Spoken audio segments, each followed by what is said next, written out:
Hello. What follows is kind of an overview of a dissertation project that I've been working on. The specific dissertation I'm working on applies many of these concepts specifically to how GPA is used to inform kind of admission decisions at two-year nursing schools. For the purposes of your class, I understand you're just kind of talking about the distinction between using kind of the longitudinal GPA and grades versus that of standardized tests. And so what this video is just kind of a primer on some of the background literature that would help you kind of consider the complexity of many of the questions that are raised by these sorts of metrics when measuring overall success of either institutions or individual students as they make their way from, primary school to secondary school to that of higher ed.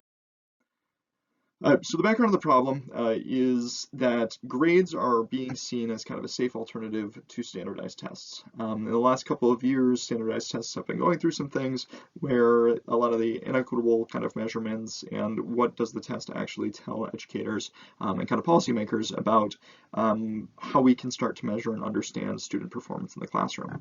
And so one of the things that becomes problematic when it comes to GPA or grades in general is that students are in a competitive environment. There are not enough seats available in selective colleges or college programs, which then requires students to fight, which is getting away from the purpose of education, arguably, which is to educate all students. So they're thrown into the system that says that only the best of the best, survival of the fittest, can get their education. So they need to compete against each other. And so then that puts the school in a tough spot because they were initially just there to educate students.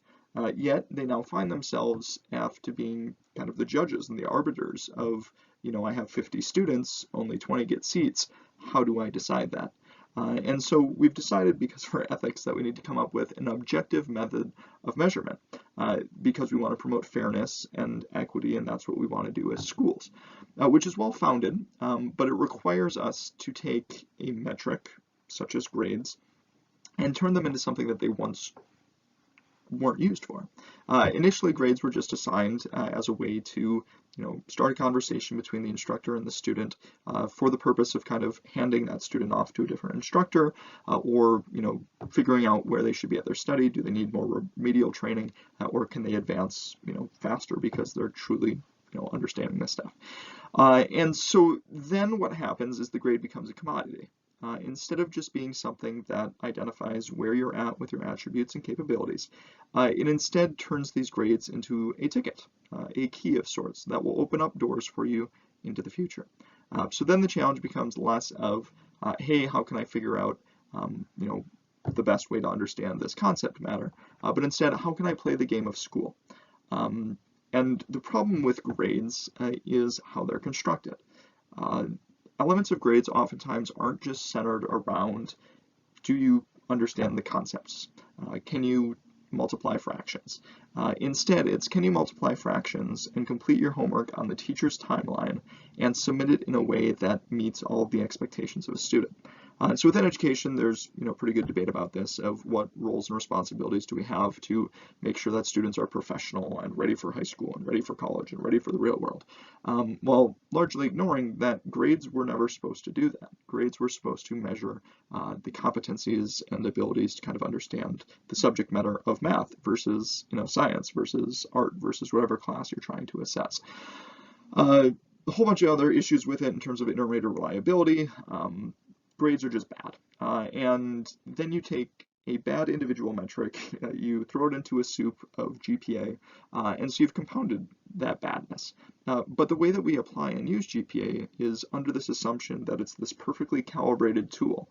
So calibrated so much that when an institution gets thousands of applicants, that 0.01 differentiation of that GPA is seen as justification in a fair and objective way of opening that door to some students instead of others. And so this idea of this objective method is no longer there. If a student goes to a school whose, let's say, is less high performing, classes are a lot less rigorous, teachers are a lot more forgiving. Hey, Billy, you get an A because although you don't understand math, you sure did try hard and you attended every single day. Versus other instructors who, students an absolute rock star, but the curriculum's a little bit more challenging, and, higher level classes being taught for that same high school GPA. Or they have draconian policies of you miss one day or you miss a test and it's an automatic 0. So because of this, this GPA from school A versus school B is equated the same. This illusion that we are able to kind of compare GPA to GPA interinstitutionally, and it will be valid and same accurate measure. And so the consequence of this is the collateral damage. So students are harmed in the sense that, again, equity has been stripped from them. They were told, hey, you come to school to learn and better yourself and whatever, and instead got caught up in kind of this storm of we're going to make this into a competition, and we are going to gamble your learning and pit it against, the learning of everybody else, and there can only be so many victors, which pedagogically, many people's philosophies are going to disagree with.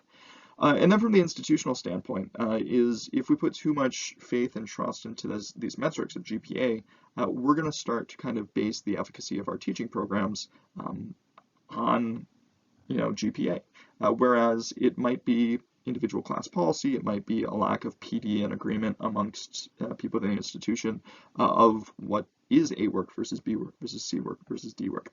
And unfortunately, a lot of these conversations don't get had because everyone just kind of assumes that we all have the same agreement when it comes to, what grades represent and what they should represent. So as part of my dissertation, kind of did a deep dive into the history of grades, kind of how they're used. Dr. Gusky, formerly out of University of Kentucky, does a lot of really good work and just kind of tracking how grades have been used to measurement and kind of the machine that they have become. And so if you think of how we assess primary students using grades, it's never to kind of say like, the student is struggling like really, really bad and he'll never be good at math or she'll never be good at math. Instead, this is where we're at. Doing really well in this, struggling a little bit here, but plenty of time, so maybe at home spend a little bit of time doing that. When we get to secondary education, we're focusing much more on kind of the compliance issues that come into grades, because usually you're not going to see those compliance elements factored into the grade at primary school. If there's truancy issues in primary school, it's not going to impact your grade in math or reading or science. However, when you get to the high school level or middle school, they will start to take points away for having missing assignments, for not doing stuff on time. And so there's been proposals of having bifurcated grades. So you have one that's exclusively how well do you understand math, and the other grade that you're given is that of kind of that professional metric. But there's still great debate about the merits of that approach too. When you get into post-secondary, it's kind of more of this weed out the students approach, where you have 6 months, 4 months to demonstrate that you understand chemistry. And if you don't do that, you're basically going to have to repeat it, or you're going to be barred from continuing study in this discipline because you're clearly not cutting it, which again is a completely different application of how we're using grades. So as mentioned kind of on the other page, there's a whole bunch of stuff that creates weakness for being able to use GPA as this finely calibrated, finely agreed upon tool. And as a result of that, it really kind of should make educators question a little bit, how much can I trust and understand when I see a grade of a student? Then when it comes to the policy-making aspect of how do we use grades, a couple different approaches of what we can use GPA or any other meaningful metric towards. So one's using admission as a criteria floor. That look, if you can demonstrate that you have a 3.0, again using this tool, it's not exactly calibrated, as long as you're above a 3.0, you're good to go. So if it's a 4.0, it's a 3.2, we as an institution trust that we can educate you and you have the foundational knowledge needed to succeed in our program. Other times, though, we use GPA and other metrics as a way to restrict access. So it's kind of this high jump competition where we are just going to continue to raise the bar until we get to the point that only 30 students can clear that bar. And those 30 students are going to be inserted into the next cohort of our program. So when we start to do that, that's where we're starting to misapply these grades. So it's no longer a measure of learning, but it's a measure of competition between you and whoever you're applying against. And we like to call it this veneer of objectivity because everybody had the same chance to get over that 3.75 bar. But the problem is because we're trying to use this tool as this finely calibrated thing, not every student took the same instructors, not every student came from the same institution.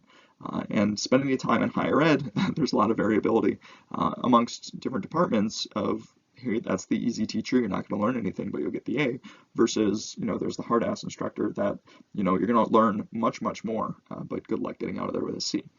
So all of these kind of introduce problems.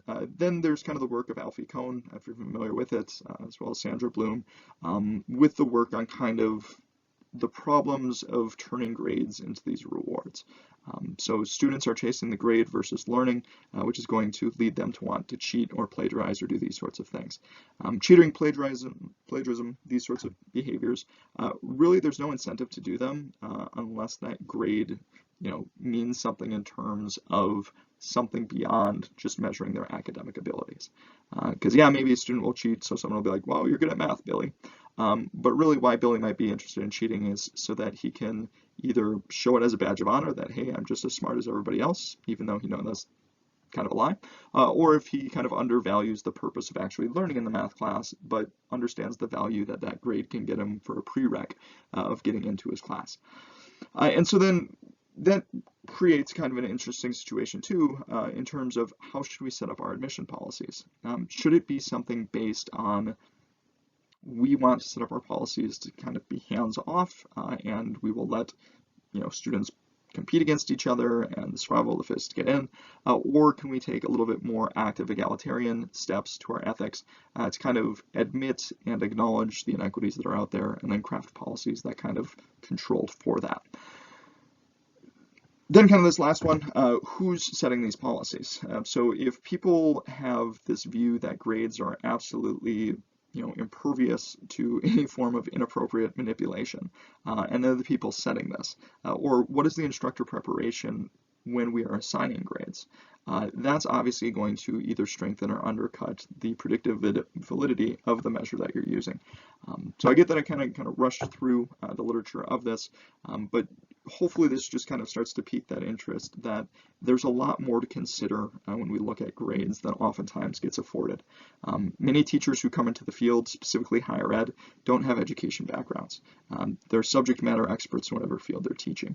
And so how they grade and how they assess and how they structure their classrooms is just kind of a carbon copy of what they had as a student.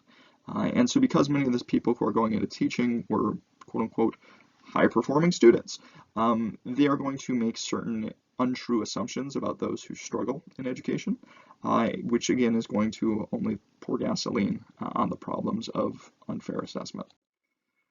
So all this to say, I think your instructor might have shared with you parts of this AASA journal commentary that I submitted for the winter 2022 version, but it just kind of goes into this. And kind of the heart of what I was getting at is this idea that grades harm. They do. And as educators, we have an opportunity to kind of acknowledge, are we okay with that? What do we see the value of education, and what are we all doing here? What are we trying to achieve? And if what we are trying to achieve is the ability to improve one's life, whoever that student might be, what service are we doing to them when we create these policies that are long-lasting and will stay with them? So kind of this quote, I think, kind of centers the important question that needs to be addressed by educators when we talk about what value comes from using a longitudinal metric like GPA. If the belief is that students can be educated and humans can learn and they can grow and they can develop, then why must they also be bogged down by the stumbles that they had getting out of the gate?